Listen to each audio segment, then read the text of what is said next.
La ferme Quinn, ça c'est la semaine dernière, la petite neige qu'on a eue. On est spécialisé, mes parents ont commencé en 82, on est spécialisé dans l'agrotourisme. On fait la production on commence la saison au mois de mars avec le sirop d'érable et puis on finit dans 2-3 semaines avec les sapins de Noël. Le 24, on met la clé. Vous m'entendez, oui? On met la clé dans la porte puis on ferme pour une couple de mois au public, mais on reste alentour justement pour faire notre transformation plus l'hiver. Donc, on est spécialisé plus dans la production de fruits et légumes et aussi de l'agrotourisme. On fait beaucoup de transformations aussi. Ça, c'est mon garçon dans le jus de pomme. Là. C'est sa job d'enlever les pobelles qui restent après le lavage. Mon autre garçon, Keith. Les abeilles, on fait beaucoup de miel aussi, la transformation du miel. Et puis ça ici, c'est une rôtissoire à maïs qu'on s'est acheté il y a quelques années pour justement valoriser le maïs encore plus. On fait des festivals, ça c'est le festival à Notre-Dame de l'Île-Perrot pour les citoyens. On amène la rôtissoire là, on fait 300 épis à l'heure. C'est rôti, c'est pas comme un maïs bouilli, c'est vraiment pas la même expérience. On vient tout juste de monter une nouvelle bâtisse pour la transformation justement, 60, 120, 2 étages. 750 000 plus loin. On a agrandi l'aire de vente, puis on est beaucoup plus efficace avec la transformation, les tartes, la cuisine, les conserves, les jus. On n'a pas déménagé la machine à jus. Les gens qui sont sur la tournée demain, on va voir tout ça demain. Mais on a parlé de transformation et de l'aspect valeur ajoutée de la transformation à la ferme. Mais justement, la nouvelle bâtisse ici, une valeur ajoutée, il ne faut vraiment, vraiment pas l'oublier, c'est l'expérience que les gens ont à la ferme. Une valeur ajoutée pour nous, on va le voir dans les chiffres. Mon dernier diapo, on charge entre 5 et 8 ou même de 12 $ pour l'admission à la ferme, dépendant des activités qu'ils font à la ferme. Ça, c'est en tout temps. Si vous voulez aller ramasser des fraises, c'est 5 $ par personne pour aller au champ. On vous y emmène en charrette. Vous avez accès à l'aire de jeu, aux petits animaux, puis vous avez une expérience. Wow! Puis peu importe ce que vous faites, arrangez-vous que ce soit une expérience wow. Si vous faites la transformation, arrangez-vous que ça soit sur la coche, que ça soit wow, comme grand-maman le faisait dans le temps. Ça goûte wow, j'en veux d'autres. Si c'est un médiocre, puis on charge une prime pour un produit médiocre, on brûle le pont, là, les gens ils reviendront plus. Oui, ça c'est l'aire de jeu, la petite grange aux animaux, l'automne, 12 $ par personne pour rentrer. Puis avoir une expérience wow à la ferme. C'est la valeur ajoutée auquel on croit énormément. Sans ça, nous autres, mes parents ont commencé, mais moi et ma femme, on a acheté à valeur marchande la ferme. Mes parents sont divorcés tout de suite après. Puis il a fallu dépenser beaucoup d'argent pour des véhicules pour chacun, puis des maisons pour chacun. Donc, on a payé valeur marchande. Sans l'admission, sans la valeur ajoutée, sans tout ce qu'on fait, on ne serait pas capable d'arriver.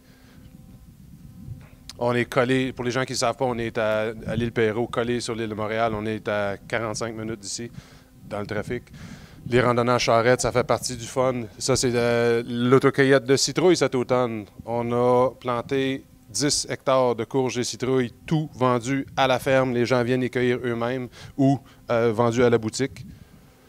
Il ne faut pas avoir peur de charger parce que ça coûte cher, énormément cher, avoir du bon monde alentour puis d'offrir une expérience. Wow!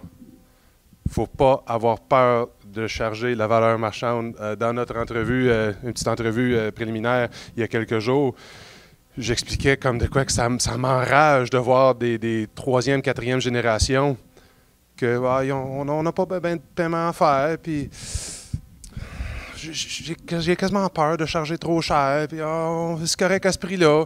Non. Si demain matin, il fallait acheter la place, comment ça nous coûterait?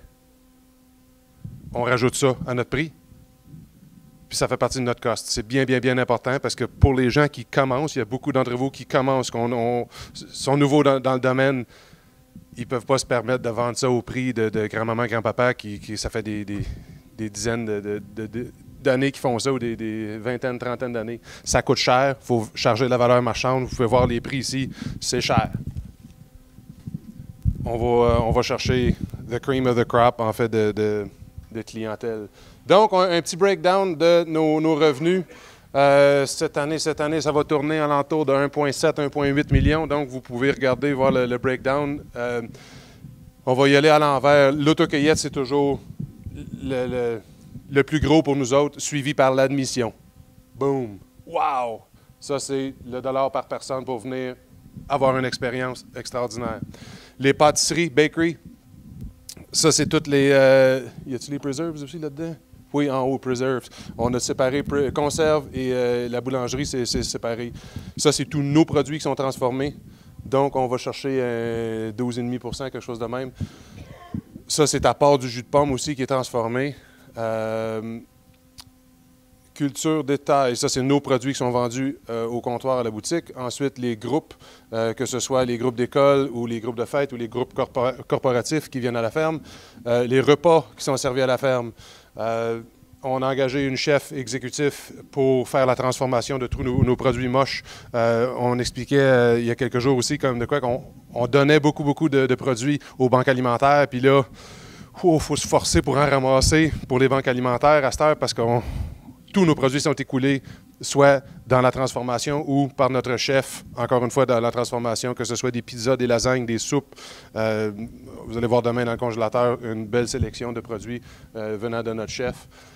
Ensuite, les marchés fermiers, une petite, on parle de 3-4 % quelque part là-dedans. Les conserves, que ce soit les gelées, confitures et ensuite les conserves de légumes.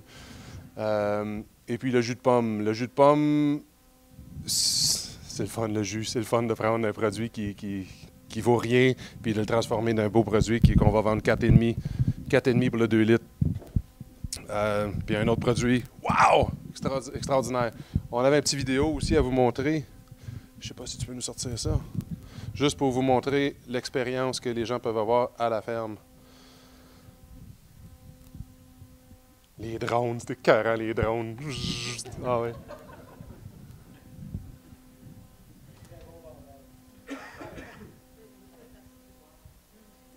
Moi? Merci. On a-tu l'audio? Ah!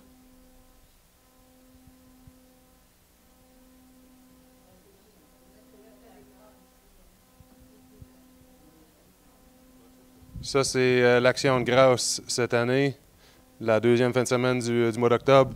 On a de la place pour stationner 1100 voitures. On a 12 charrettes comme ça nous en prend un autre 4.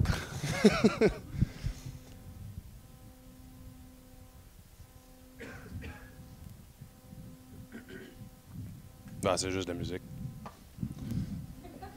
On produit à peu près 5,5-6 hectares de pommes, 60 différentes variétés, tout vendu à la ferme.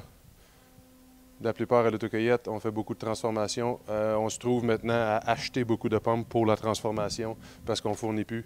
Puis, acheter un ben de pommes à 100$, c'est juste de la musique. Les tours de poney. Ça, c'est le line-up pour les tours de charrette.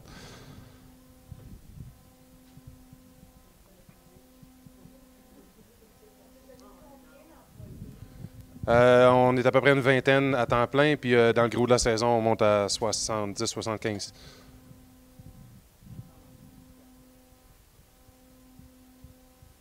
Du bluegrass.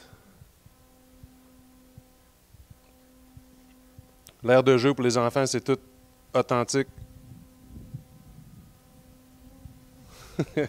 La transformation.